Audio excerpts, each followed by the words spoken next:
ராமநாதபுரத்தில் அதிமுக தெருமுனை பிரச்சாரம். திமுக அரசு மீது ஆர்ஜி ரத்தினம் கடும் தாக்கு. தமிழகத்தில் நிலவும் சட்டம் ஒழுங்கு சீர்கேடு மற்றும் திமுக அரசின் நிர்வாக தோல்விகளை கண்டித்து ராமநாதபுரத்தில் அதிமுக சார்பில் அனல் பறக்கும் தெருமுனை பிரச்சார கூட்டம் நடைபெற்றது. ராமநாதபுரம் அரண்மனை முன்பாக அதிமுக நகர் செயலாளர் பால்பாண்டி தலைமையில் நடைபெற்ற இந்த பிரச்சார கூட்டத்தில் ஏராளமான கட்சி நிர்வாகிகளும் பொதுமக்களும் திரண்டனர். சிறப்பு அழைப்பாளராக பங்கேற்ற அனைத்துலக எம்ஜிஆர் மன்ற துணைச் செயலாளர் ஆர்ஜி ரத்தினம் தனது உரையில் திமுக அரசை கடுமையாக சாடினார். அவர் பேசுகையில், தமிழகத்தில் தற்போது சட்டம் ஒழுங்கு முற்றிலுமாக சீர்குலைந்து விட்டது. அதிகரித்து வரும் குற்றச்செயல்களை தடுக்க முடியாமல் திமுக அரசு திணறி வருகிறது. குறிப்பாக ராமநாதபுரம் நகராட்சி நிர்வாகத்தில் நிலவும் ஊழல்களும் உள்ளூர் சட்டமன்ற உறுப்பினரின் மெத்தன போக்கும் மக்களை பெரும் துயரத்திற்கு உள்ளாக்கியுள்ளது. தொடர்ந்து பேசிய அவர், கொரோனா பேரிடர் காலத்தில் தமிழகத்தை பாதுகாப்பாக வழிநடத்தி சென்றவர் முன்னாள் முதலமைச்சர் எடப்பாடி பழனிசாமி என்று புகழ்ந்து பேசினார். இந்த முகவை மக்கள் செய்த தவறை இன்றைக்கு அறிவித்துக் கொண்டிருக்கிறீர்கள். நான் எதற்காக சொல்கிறேன் என்றால், ஏழை மக்கள், எளிய மக்கள், தாழ்த்தப்பட்ட மக்கள், பிற்படுத்தப்பட்ட மக்கள் வாழக்கூடிய இந்த முகவையில் அனைத்து மக்களும் இன்னைக்கு அவசரைக்கு உள்ளாகி காரணம், நல்ல தலைவர்களை, நல்ல சட்டமன்ற உறுப்பினர்களை, நல்ல நகராட்சி தலைவர்களை தேர்ந்தெடுக்கவில்லை, நீங்கள் நல்ல உறுப்பினர்களும் தேர்ந்தெடுக்கவில்லை என்பதுதான் பொருள். இந்த நகராட்சி ஆரம்பித்து குப்புசாமி சேர்வை காலத்திலிருந்து அண்ணன் ராமமூர்த்தியின் காலம் வரணும் 54 வருஷம் செலவழிக்கப்பட்ட தொகை 83 கோடி 60 லட்சம். நான் நகர்மன்ற தலைவராக இருந்த பொழுது 247 கோடிக்கு திட்டங்களை நிறைவேற்றிய ஒரே நகர்மன்ற தலைவர் நான் மட்டும்தான். இனிமே இந்த நகராட்சி மாநகராட்சி ஆன கூட 100 கோடியை தாண்டாது. நான் எதற்காக பெருமையோட செல்ல கடமைப்பட்டிருக்கிறேன் என்றால், இந்த ராமநாதபுரம் 40 அடி ரோடு 20 அடி ரோடு போட்டுருவாங்க. 10 அடி சும்மா கிடக்க. இதுல குழந்தைகள் டிவி வச்சிருக்கோம்.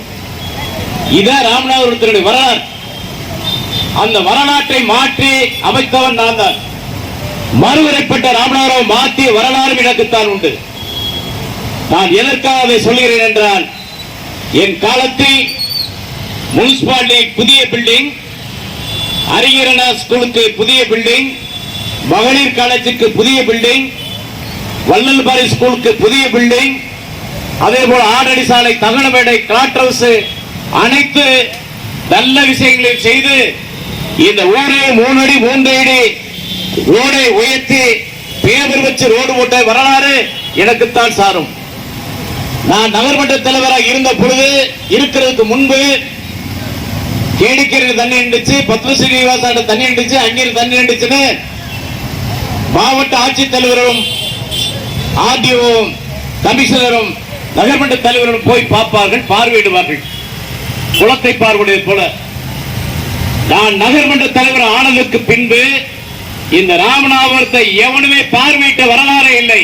அதற்கு காரணம் 44 ஊரணி இருந்திருக்கிறது ராமநாதபுரத்தை சுற்றி. இன்றைக்கு 5 ஊரணியாக மாற்றப்பட்டு இருக்கிறது. எத்தனை ஊரணி யார் யார் கையில போயிருக்குங்கிறத நம்ம சொல்லக்கூடாது. அத்தனை ஊரணிகளும் போயிருச்சு.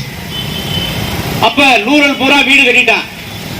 ரூரல் பூரா வீடு கட்டிட்டாங்கன்னா இந்த நகர் தண்ணி எங்க போக? அதற்கு நான் ஒரு இன்ஜினியர் கேட்டேன். ஒரு அதிகாரியும் சொன்னார், ஒரு அமைச்சரும் சொன்னார், ஊரே 3 அடி 3 அடி தூக்குனாத்தான் இந்த ஊர்ல தண்ணி நிற்காது. அதை செஞ்சு முடித்தவன் வரலாற்றில் நான் ஒருத்தன். இனிமேல் அப்படிப்பட்ட திட்டங்களை நிறைவேற்ற எவரால முடியாது. அப்படிப்பட்ட மக்களோட மக்களாக பணியாற்றக்கூடிய எங்களை பார்க்கும் பொழுதும், இங்கு இருக்கக்கூடிய அனைத்து இந்திய அண்ணா திராவிட முன்னேற்ற கழக தொண்டர்களும் தோழர்களை பார்க்கும் பொழுதும், உழைக்கக்கூடிய வரிசையில் இருக்கக்கூடிய எங்களை பாருங்கள். இன்றைக்கு சட்டமன்ற உறுப்பினர் இருக்கக்கூடிய காதர் பாட்சா, ஐயா பேர் வச்சிருக்க முத்துராமலிங்கம் பேர் அசிங்கம் விடாது. காதர் பாட்சா நகர்மன்ற தலைவர். இவங்களை பாருங்க, கொள்ளையடிக்கக்கூடிய கும்பலுக்கு தலைவராக இருக்கிறார்கள். இங்கே தம்பி சீனிவாசன் குறிப்பிட்டார், மண்டபத்தில் முதலால் பிடிபடுகிறது கடத்தல் பொருள், போதைப் பொருள். அது இத்தனை கோடி என்று காவல்துறை அதிகாரியே சொல்கிறார்கள். மறுநாள் அது கெமிக்கல். அப்புறம் வேதாளம் எப்படி வருது? வேதாளம் எப்படி 300 கோடிங்கிறான், 360 கோடிங்கிறான். அப்புறம் அது அப்படியே திருப்பி அது கெமிக்கல். அதே மாதிரி கீழக்கரையில இப்படி ஒவ்வொரு கடத்தல் பொருளுக்கு சொந்தக்காரன் யாரு என்று கேட்டால் இங்க இருக்கக்கூடிய நிர்வாகிகள்.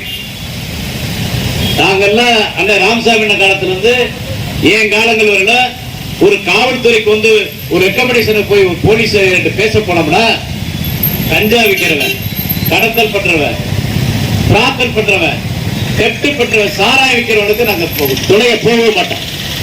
ஏன் போக மாட்டோம்? அது ஒரு அரசியல்வாதிக்கு அழகல்ல, அதற்காக நாங்க போக மாட்டோம். இன்றைக்கு அந்த தொழிலே அவங்க செய்யறான். கஞ்சா எங்கே பார்த்தாலும் போதைப் பொருள் கடத்தி கொண்டிருக்கிறார்கள், போதைப் பொருள் கடத்தி கொண்டிருக்கிறார்கள். அவருக்கு துணை போகக்கூடிய இந்த அரசு, இதையெல்லாம் வேடிக்கை பார்த்து கொண்டிருக்கக்கூடிய இந்த அரசு பொம்மை முதல்வர் என்று சொல்வதா இல்லை புரட்சி முதல்வர் என்று சொல்வதா? தமிழகத்தில் எங்கு பார்த்தாலும் கற்பழிப்பு, கொலை வழக்கு. 2 வயசு குழந்தை கூட கற்பழிச்சிருக்கான். என்னடா ஆட்சி இது? அனைத்து இந்திய அண்ணா திராவிட முன்னேற்ற கழகத்தினுடைய புரட்சித் தலைவர் எம்ஜிஆர் அவர்கள் 1972 நம்முடைய திராவிட முன்னேற்ற கழகம் காங்கிரஸ் பேராதிக்கத்தை எதிர்த்து போட்டியிடும் பொழுது அன்றைக்கு 5 சட்டமன்ற உறுப்பினர் பெற்றார்கள். அப்பொழுது திராவிட முன்னேற்ற கழகத்தில் சிவாஜி கணேசன் இருக்கிறார், பேரறிஞர் விருந்தினர் அண்ணா அவரோடு. அவர் திமுக காங்கிரஸ் புரட்சித் தலைவர் எம்ஜிஆர் அவர்கள் இருக்கிறார்கள். அப்பொழுது பேரறிஞர் விருந்தினர் அண்ணா அவர்கள் சொல்கிறார்கள், ஒரு இதயக்கடி ஒன்று இருக்கிறது, அது என் மடியில் விழுமா காமராஜ் மடியில் விழுமா என்பது தெரியவில்லை. அது என் மடியில் விழுந்தால் அந்த கடிதான் தமிழகத்தினுடைய வரலாற்றை மாற்றக்கூடியது என்று புரட்சித் தலைவரை பெருமையோடு சொன்ன பேரறிஞர் விருந்தினர் அண்ணா அவர்கள். அந்த கடி புரட்சித் தலைவர் எம்ஜிஆர் அவர்கள் மீண்டும் திராவிட முன்னேற்ற கழகத்தில் பேரறிஞர் விருந்தினர் அண்ணா அவர்கள் முன்னிலையில் திமுகவில் இணைகிறார். இணைந்தவுடன் 477 சட்டமன்ற உறுப்பினரில் புரட்சித் தலைவர் எம்ஜிஆர் அவர்கள் போட்டியிடுகிறார். பரங்கிமலை தொகுதி நாமினேஷன் தாக்கல் முடிந்துவிட்டது. முடிந்துவிட்டு வீட்டுக்கு செல்கிறார் புரட்சித் தலைவர் எம்ஜிஆர் அவர்கள். எம்ஆர்ஆவுக்கும் வருகும் ஒரு பிரச்சனையில் எம்ஆர்ஆவால் சுடப்படுகிறார் புரட்சித் தலைவர் எம்ஜிஆர் அவர்கள். சுட்டவுடன் கீழே மடிகிறார் தலைவர் புரட்சித் தலைவர் அவர்கள். அப்ப கூட புரட்சித் தலைவர் எம்ஜிஆருடைய மணிராய்மடம் அண்ணாவுக்கு நான் என்ன செய்த, ஏன் இப்படி சுட்டார் கேட்டார். அப்படிப்பட்ட புரட்சித் தலைவர் அவர்கள் மருத்துவமனை அனுமதிக்கப்படுகிறார். தமிழகத்தில் சட்டமன்ற தேர்தல் நடைபெற்றுக் கொண்டிருக்கிறது. படுத்துக்கொண்டே செய்த வரலாறு புரட்சித் தலைவர் எம்ஜிஆருக்கு உண்டு. அந்த எம்ஜிஆர் தவிர இவரை எவனும் படுத்துக்கொண்டே வெற்றி பெற்ற வரலாறு இல்லை. அப்படிப்பட்ட தலைவர் புரட்சித் தலைவர் எம்ஜிஆர் அவர்கள் அமோக வெற்றியினை திராவிட முன்னேற்ற கழகம் வெற்றி பெற்றது. அன்றைக்கு பேரறிஞர் விருந்தினர் அண்ணா அவர்கள் காஞ்சியில் தோல்வியிட்டார். அவர் தோல்வியுற்ற முதலமைச்சர் பதவியை கேட்க வர வேண்டும். பேரறிஞர் விருந்தினர் அண்ணா அவர்கள் வருகிறார்.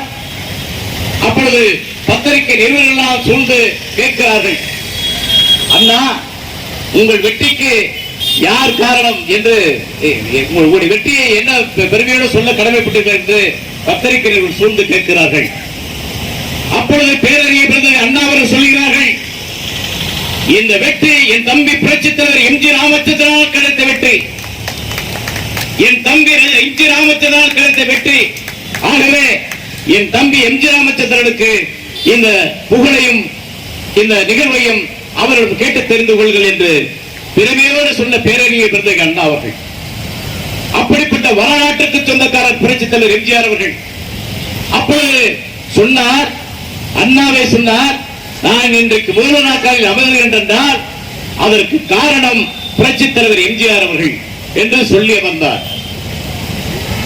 புரட்சித் தலைவர் அவர்கள் அண்ணாவை முதலமைச்சரமாக்கிய பெருமை புரட்சித் தலைவர் எம்ஜிஆருக்கு உண்டு. அப்படிப்பட்ட புரட்சித் தலைவர் எம்ஜிஆர் அவர்கள் மீண்டும் நம்முடைய SSR அவர்களும் பேரறிஞர் விருந்தினர் அண்ணா அவர்கள் மலர் மருத்துவமனையில் அனுமதிக்கப்பட்டு புற்றுநோயால் நம்மை விட்டு பிரிந்தார். அப்படிப்பட்ட புரட்சி தலைவர் எம்ஜிஆர் அவர்கள் அண்ணா பிரிந்தவுடன் ஒரு குழு போடுகிறார்கள். SSR தலைமையில் ஒரு குழுவும் ஒரு சட்டமன்ற உறுப்பினரை அவர் வீட்டில் வைத்துக் கொண்டு விருது வைத்துக் கொண்டிருக்கிறார். எம்ஜிஆர் இடம் கருணாநிதி கேட்கிறார், நெடுஞ்சலை ஆக்குவோமா கருணாநிதி ஆக்குவோம் என்று சிந்தித்துக் கொண்டிருக்கும் பொழுது கருணாநிதி காலில் விழுந்து எம்ஜிஆரிடம் கேட்கிறார், என்னை முதலமைச்சராக. புரட்சித் தலைவர் எம்ஜிஆர் அவர்கள் அன்றைக்கு கருணாநிதியை முதலமைச்சராக்கிய பெருமையும் புரட்சித் தலைவர் எம்ஜிஆருக்கு தான் உண்டு. அப்படிப்பட்ட எம்ஜிஆர் இந்த நாட்டு மக்களை, தமிழக மக்களை கொண்டு நேசிக்கக்கூடிய ஒரு தலைவர். ராமேஸ்வரம் வருகிறார், புயலில் பாதிக்கப்பட்ட மக்களை பார்க்கிறார், பார்த்துவிட்டு செல்கிறார். ஏழை மக்கள், எளிய மக்களுடைய குமுறலை பார்க்கிறார். சில காவல்துறை நண்பர்கள், சிஐடி இருக்கக்கூடிய ஒரு நண்பருடைய போனை கேட்கிறார். கேட்டவுடன் கருணாநிதி ஊழல் பட்டியலை அடுக்கி வைக்கிறார்கள். அந்த ஊழல் பட்டியலை பார்த்துவிட்டு எம்ஜிஆர் செல்கிறார். எம்ஜிஆர் சென்று கணக்கு கேட்கிறார். கணக்கு கேட்டவுடன் எம்ஜிஆரை தூக்கி வீசுகிறார்கள். 4/22 எம்ஜிஆரை தூக்கி வீசுகிறார்கள். புரட்சித் தலைவர்கள் நியாயம் கேட்கிறார். தமிழக மக்கள், ஏழை மக்கள், எளிய மக்கள், தாழ்த்தப்பட்ட மக்கள், பிற்படுத்தப்பட்ட மக்கள் வாழக்கூடிய தமிழகத்தில் இந்த மக்களுக்காக நியாயம் கேட்கிறார் புரட்சித் தலைவர் எம்ஜிஆர் அவர்கள். மாயத்தேவருடைய எலெக்ஷன் திண்டுக்கல்லில் ஆரம்பிக்கிறது, இடைத்தேர்தல். அதில் மாயத்தேவர் அமோக வாக்களை பெற்று பெருவாரியான வெற்றி, இரட்டை இலட்சத்தில் வெற்றி பெற்றார் புரட்சித் தலைவர் எம்ஜிஆர் அவர்கள். அப்படிப்பட்ட தலைவர் புரட்சித் தலைவர் எம்ஜிஆர் அவர்கள் அவருடைய முகத்தை பார்த்து, வாக்களித்த மக்களை பார்த்து சிந்தித்தார்கள். 4/74 புரட்சித் தலைவர் எம்ஜிஆர் அவர்கள் தூக்கி வீசுகிறார். தூக்கி வீசிட்டு ஆட்சி பிடிக்கிறார். ஆட்சி பிடித்தவுடன் நம்மளுடைய நடிகர் சங்கத்தில் உள்ள டைரக்டர் மூலம் சூழ்ந்து புரட்சித் தலைவர் வீட்டுக்கு வருகிறார்கள். அண்ணா, நீங்கள் முதலமைச்சர் ஆகிவிட்டீர்கள், எங்கள் படத்தில் இவ்வளவு பின்னணி இருக்கிறது, இவ்வளவு செலவழித்திருக்கிறோம், ஆகவே அதையெல்லாம் முடித்துக் கொடுங்கள் என்று கெஞ்சுகிறார்கள். அப்பொழுது புரட்சித் தலைவர் எம்ஜிஆர் அவர்கள் சொல்கிறார்கள், முதல்ல நான் நடிகன், அடுத்து தான் இந்த தமிழகத்தில் முதல்வர் என்று சொல்லி அந்த படங்களை எல்லாம் பூர்த்தி செய்து கொடுக்கிறார். பூர்த்தி செய்து கொடுத்து எவனையும் நஷ்டப்பட விடாமல் பூர்த்தி செய்து கொடுத்தவர் புரட்சித் தலைவர் எம்ஜிஆர் அவர்கள். முதலில் கூட்டம், கரூரில் பொதுக்கூட்டம். புரட்சித் தலைவர் எம்ஜிஆர் அவர்கள் சென்னை விட்டு கிளம்பி வருகிறார். வரும் பொழுது அவரும் டாக்டர் ஹண்டே அவர்களும் வந்து கொண்டிருந்த பொழுது நம்மளுடைய விழுப்புரத்தில் நிப்பாட்டி மாவட்ட கழகத்துடைய செயலாளர்கள் மாலை முரசு நாளிதழும் மாலை மலர் நாளிதழும் வாங்கி கொடுக்கிறார்கள். அதை வாங்குகிறார். எம்ஜிஆர் அவர்கள் படிக்கிறார். அதில் கருணாநிதி ஒரு வசனம் பேசி இருக்கிறார், ஒரு கருத்தை சொல்லி இருக்கிறார். அந்த கருத்தை படித்த கண்டே அவர்கள் ஒன்றுமே சொல்லாமல் மௌனம் சாதித்திருக்கிறார். மௌனம் சாதித்தவுடன் கண்டே அவர்கள் என்ன என்று புரட்சித் தலைவர் கேட்கிறார். அப்ப கருணாநிதி சொல்லி இருக்கிறார், எம்ஜிஆர் செய்து விட்டார், பொருளாதாரத்தை பற்றி எம்ஜி ராமச்சந்திரனுக்கு என்ன தெரியும் என்று அதில் கருணாநிதி சொல்லி இருக்கிறார். அப்பொழுது புரட்சித் தலைவர் சொல்லி இருக்கிறார், பொருளாதாரத்தை பற்றி தெரிந்து கொள்வதற்கு எத்தனை படித்த வல்லுநர்கள், மேதைகள் இருக்கிறார்கள். ஆனால் தமிழக மக்கள், ஏழை மக்கள், எளிய மக்கள், தாழ்த்தப்பட்ட மக்கள், பிற்படுத்தப்பட்ட மக்களுடைய அன்றாட பசி என்றால் என்னவென்று எனக்கு நன்றாக தெரியும். ஆகவே அந்த பசியை பார்த்து நான் அரசியல் பண்ண முடியும், ஆட்சி நடத்த முடியும் என்று புரட்சித் தலைவர் சொல்லியிருக்கிறார். அப்பொழுதுதான் வரும் பொழுது யோசித்திருக்கிறார். ஒரு பள்ளியில் போய் பார்க்கும் பொழுது காலையில் அந்த பிள்ளைகளுக்கு உணவில்லை, உணவில்லாமல் வந்திருக்கிறார்கள். அவர்கள் சத்துணவை உயர்த்தி கொடுத்து தமிழகத்தை வாழ வைத்த தெய்வம் புரட்சித் தலைவர் எம்ஜிஆர் அவர்கள். அதை யாரும் மறக்கவும் முடியாது. அப்படிப்பட்ட நல்ல திட்டங்களை புரட்சித் தலைவர் எம்ஜிஆர் அவர்கள் செய்தார்கள் நாட்டு மக்களுக்கு. அதை விட்டுக் கொடுக்காமல் எத்தனை திட்டங்களை எம்ஜிஆர் அவர்கள் செய்தார்களோ அதை விட 10 மடங்கு புரட்சித் தலைவர் அம்மா அவர்களும் செய்தார்கள். அம்மா கொஞ்ச நஞ்சமா செய்தார்கள். ஏழை மக்கள், எளிய மக்களுக்காக எத்தனை திட்டங்கள், மகப்பெரு மக திட்டம், ஆடு கோழி மாடு திட்டம், ஏழை எளிய மக்களுக்காக எத்தனை திட்டங்களை அடுக்கி வைத்தார்கள். படித்த பட்டாதாரிகளுக்கு லேப்டாப், அப்படி தாலிக்கு தங்கம், ஏழை குழந்தைகளுக்கு தாலிக்கு தங்கம் 4 கிராம் கொடுத்தார்கள். அப்படி எத்தனையோ திட்டங்களை அம்மா உணவகம் எத்தனையோ சொல்லிக்கொண்டே போகலாம் அம்மாவுடைய திட்டங்களை. அத்தனை திட்டங்களும் இந்த ஏழை மக்களுக்காக செய்த புரட்சி தலைவி அம்மா அவர்கள். அதை 4.5 ஆண்டு காலம் ஒரு நல்லாட்சி நடத்திய நல்லாட்சி நாயகன் அண்ணன் எடப்பாடியார் அவர்கள் அந்த 4.5 ஆண்டு காலம் நல்லாட்சி நடத்தி கொண்டிருக்கும் பொழுது எத்தனையோ கொரோனாவில் வேதனைப்பட்டு உலக நாடே சம்பித்த நிலையை கூட தமிழகம் சம்பிக்காமல் தலை குடியாமல் தலை நிமிர செய்த தலைவர் தான் அண்ணன் எடப்பாடியார் அவர்கள். நல்ல திட்டங்களை அன்றைக்கு கொடுத்தார். அன்றைக்கு ஏழை மக்கள் எளிய மக்களுக்காக பொங்கல் பலசாக 2500 ரூபாய் வழங்கினார் அண்ணன் எடப்பாடியார் அவர்கள். அதை கூட 500 ரூபாய் தான் கொடுக்கணும் அப்படின்னு சொல்லிட்டு ஒரு சட்டமே போட்டிருந்தார். ஏன்னா ரேஷன் கடைக்காரர் ஏதாவது எடுத்துட்டு கொடுத்தானா அதுக்காக அப்படி கொடுத்தார். அப்படிப்பட்ட நல்ல திட்டங்களை இந்த நாட்டுக்கு அர்ப்பணித்தவர் அண்ணன் எடப்பாடியார் அவர்கள். அம்மா கொடுத்த 4 கிராம் தங்கத்தை 8 கிராமா உயர்த்தி கொடுத்தவர் அண்ணன் எடப்பாடி புரட்சி தலைவர் எடப்பாடியார் அவர்கள். அது இல்லை என்று யாரும் மறுக்க முடியாது. அப்படிப்பட்ட நல்ல திட்டங்களை கொண்டு வந்தார் அண்ணன் எடப்பாடியார் காலத்தில். இங்க இருக்கிற விவசாயிகள் உங்களுக்கு விவசாயிகளுக்கு கொடுத்தார். அதை 4.5 ஆண்டு காலம் 4 முறை கொடுத்திருக்கிறார். அப்படிப்பட்ட தலைவரை எவனும் பார்க்க முடியாது. நீங்க 5000 ரூபாய் பெருசுங்கிறார். நான் விவசாயிகளை பார்த்து ஒன்றை கேட்க கடமைப்பட்டிருக்கிறேன். ஒவ்வொரு காலத்திலும் ஒரு வருடத்தில் 5 ஏக்கர் நிலத்துக்கு 1 லட்சம் ரூபாய் 2 லட்சம் ரூபாய் இப்படி வாங்கி இருக்கிறீர்கள். 20,000 ரூபாய் 5 ஏக்கருக்கு ஒரு நபருக்கு. அப்ப ஒரு வருடத்திற்கு 2 லட்சம் ரூபாய் 3 லட்சம் ரூபாய் ஒரு விவசாய குடும்பத்துக்கு போய் சேர்ந்தது. அன்றைக்கு காப்பீடும் இழப்பீடும் தலைவர் புரட்சி தலைவர் எடப்பாடியார் கொடுத்ததாலதான் உங்களுக்கு சேர்ந்துச்சு. அதை நினைச்சு பார்க்கணும்ல. இன்னைக்கு 5000 பெரிய காசு இல்ல. 5000 ரூபாய் மக்கள் பணத்தை வாங்கி மக்களுக்கே கொடுத்திருக்கா. அதுலயே நிறைய பேருக்கு தகுதி இல்லாதவங்க நிறைய இருக்க, தகுதி உள்ளவர் கொஞ்சம் பேருக்கு தான் கொடுத்துருக்காங்க. இப்படிப்பட்ட நல்ல திட்டங்களை அர்ப்பணித்த அண்ணன் எடப்பாடியார் அவர்கள் ஒரு திட்டத்தை கொண்டு வந்தார். காவேரி குண்டாறு திட்டம். அந்த காவேரி குண்டாறு திட்டம் நம்மளுக்கு வந்திருக்கிறேனால் அந்த திட்டம் இந்த ராமநாதபுரம் மாவட்டம், சிவகங்கை மாவட்டம், விருதுநகர் மாவட்டம், தஞ்சை தரணியை போல செல்வம் படிக்கும் பூமியாக இன்றைக்கு நம்மளுக்கு மாறி இருக்கும். கடலில் சேரக்கூடிய நதியை நமக்கு திருப்பி விட்டால், இங்கு வந்து சென்றால், இங்கு பெரிய மதங்களை கட்டினால் நம் மக்கள் விவசாய மக்கள் புறம் செல்வம் செழிக்கும் பூமியாக இன்றைக்கு சிறப்பாக வாழ்ந்திருக்க முடியும். அந்த திட்டத்தை வரவிடமாக்கியது தமிழக மக்கள். உங்களுடைய துரதிர்ஷ்டவசம் தான் இப்பொழுது அண்ணன் எடப்பாடியார் ஒரு முதலமைச்சர் இல்ல, எந்த முதலமைச்சரும் கொண்டு வராத திட்டம் 11 மருத்துவக் கல்லூரியை கொண்டு வந்திருக்கிறார். இந்த மருத்துவக் கல்லூரியை கொண்டு வந்தது ராமநாதபுரத்தில் ஒன்று வந்திருக்கிறது. இதே திட்டம் 2004 நமக்கு மருத்துவக் கல்லூரி வர வேண்டியது. கருணாநிதி காலத்தில் ஒன்று அறிவிச்சாங்க. அறிவிக்கும் பொழுது பாசிதம்பர எங்களுக்கு சிவகங்கைக்கு வேண்டும். சிவகங்கைக்கு கொடுத்த கருணாநிதி தான் ராமநாதபுரத்துக்கு மருத்துவக் கல்லூரி கொடுக்காத கருணாநிதி. சிவகங்கைக்கு அன்னைக்கு பாசிதம்பரம் வாங்கிட்டு போயிட்டார்.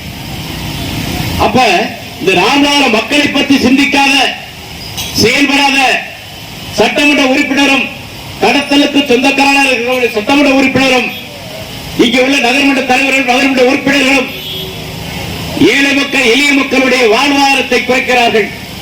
எங்கு பார்த்தாலும் சாக்கடை புத்த ஓடுகிறது, உடைத்து ஓடுகிறது.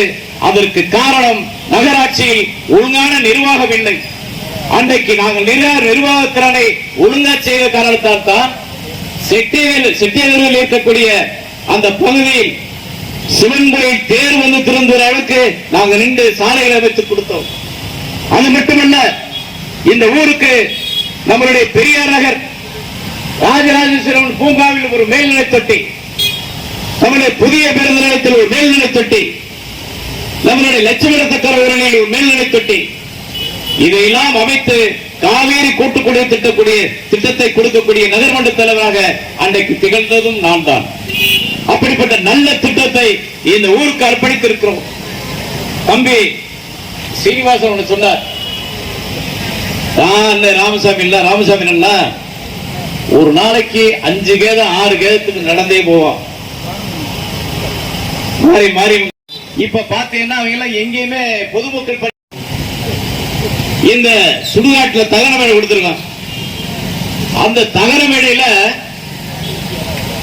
இதை திறந்து வைக்கிறதுக்கு நகராட்சி தலைவர் ஆணையாளர் வருகிறார். அப்பொழுது பெரிய ஆள் உட்கார்ந்துருக்காங்க.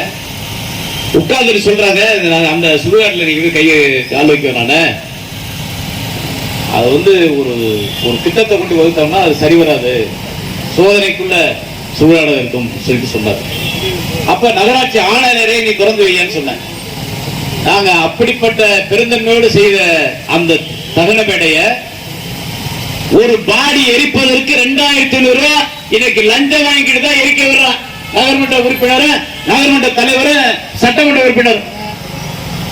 பாடி எரிக்கிறதுக்கு கூட 2500 ரூபாய் வாங்கினீங்கன்னா இந்த நாட்டு மக்களை இப்படி எல்லாம் வாழ வைப்பீங்க? இங்க இந்த ரோட்டோரத்துல கடை போட்டிருக்காங்க.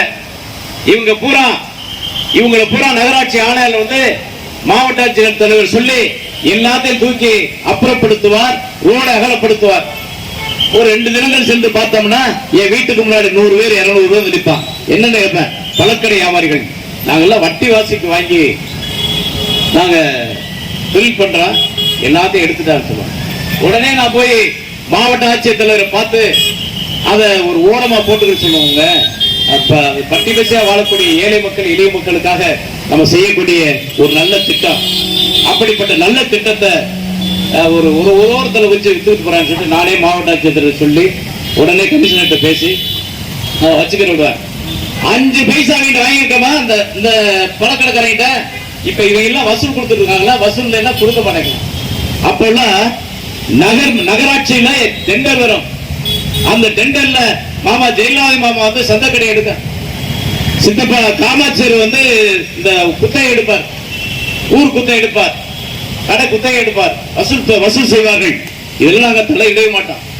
இப்ப இந்த புதிய பேருந்து நிலையத்தில் உள்ள கடையை இந்த ஊருக்கார இவனுமே நடத்தல, ஒரு 4-5 பேர் தான். மற்ற கடையில எங்கெங்கே உள்ளவனுக்கு உறவினர்கள் கொண்டு கொடுத்திருக்கான தவிர இதை நம்ம அந்த ராமநாதபுரம் ஊழிய மக்களை வாழ வைப்பதற்காக வந்தவன்ல இந்த முத்துராமலிங்கம் என்பதை நீங்கள் சற்று சிந்தித்து பார்க்க வேண்டும். இங்கே வரிசையில் இருக்கக்கூடிய நம்மளுடைய அனைத்திந்திய அண்ணா திராவிட முன்னேற்ற கழகத்துடைய தொண்டர்களும் தோழர்களும் உங்களுக்கு உழைக்க காத்திருக்கிறோம், உண்மையாக உழைக்க காத்திருக்கிறோம், உங்களோட ஒருவனாக இருந்து உழைக்க காத்திருக்கிறோம். ஆனால் இப்படிப்பட்ட அவலங்களை அகற்றி அனைத்திந்திய அண்ணா திராவிட முன்னேற்ற கழகம் மீண்டும் வெற்றி பெறுமையானால் புரட்சி தலைவர் எடப்பாடியார் முதலமைச்சர் அமைவார் என்றால் இதை விட உங்களுக்கு ஒரு அதிர்ஷ்டம் எதுவுமே இல்லை என்று சொல்லி வாய்ப்புக்கு நன்றி கூறி விடைபெறுகிறேன். நன்றி, வணக்கம். இந்த கூட்டத்தில் முன்னாள் மாவட்ட செயலாளர் முனியசாமி, முன்னாள் நகர்மன்ற தலைவர் ராமமூர்த்தி மற்றும் TR சீனிவாசன், ராமசேது, பாப்புலர் பன்னீர்செல்வம், வீரபாண்டி, வரதன், மாரிமுத்து, செல்வராஜ், தஞ்சி சுரேஷ், செல்வம், முனீஸ்வரன் உள்ளிட்ட முக்கிய நிர்வாகிகள் மற்றும் வார்டு செயலாளர்களான செல்லத்துறை, ரமேஷ், முருகன், சண்முகம், கஜேந்திரன் உள்பட பலர் திரளாக கலந்து கொண்டு திமுக அரசுக்கு எதிராக பேசினர்.